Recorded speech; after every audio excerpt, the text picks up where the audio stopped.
भारत में कोरोना महामारी से बिगड़ते हालातों पर WHO ने चिंता जताई है। संगठन के प्रमुख डॉक्टर टेड्रोस घेब्रेयेसस ने कहा है कि भारत में इस समय हालात दिल दहला देने वाले हैं। अस्पताल मरीजों से भर गए हैं। शमशान घाट पर लाशों की कतार लगी है। ये स्थिति हृदय विदारक है। प्रधानमंत्री नरेंद्र मोदी और अमेरिका के राष्ट्रपति जो बाइडेन के बीच सोमवार शाम हुई फोन पर चर्चा में भारत और अमेरिका के मौजूदा कोरोना संकट और इससे निपटने के लिए आपसी सहयोग को लेकर बातचीत हुई। करीब आधे घंटे की इस बातचीत के दौरान प्रधानमंत्री नरेंद्र मोदी ने इस बात पर जोर दिया कि कोरोना टीकों के लिए कच्चे माल की आपूर्ति अबाध रहना चाहिए।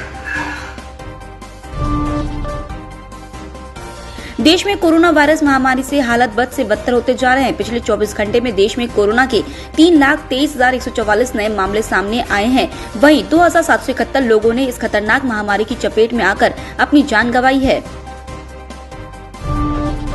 कोरोना वायरस के बढ़ते प्रकोप के बीच चुनाव आयोग ने अहम फैसला किया है। 5 राज्यों में हुए विधानसभा चुनावों के नतीजे 2 मई को घोषित किए जाएंगे। ऐसे में चुनाव आयोग ने नतीजों के बाद किसी तरह के विजय जुलूस या जश्न पर पूरी तरह से बैन लगा दिया है।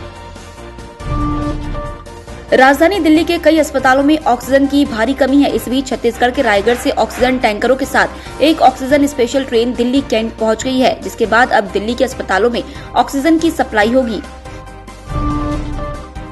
भारत में कोरोना की दूसरी लहर के बेकाबू हो जाने पर AIMIM प्रमुख और हैदराबाद से सांसद असदुद्दीन ओवैसी ने मोदी सरकार पर जम का निशाना साधा है। ओवैसी ने कहा कि देश में कोरोना महामारी को कंट्रोल नहीं कर पाने के जिम्मेदार सिर्फ और सिर्फ प्रधानमंत्री नरेंद्र मोदी हैं।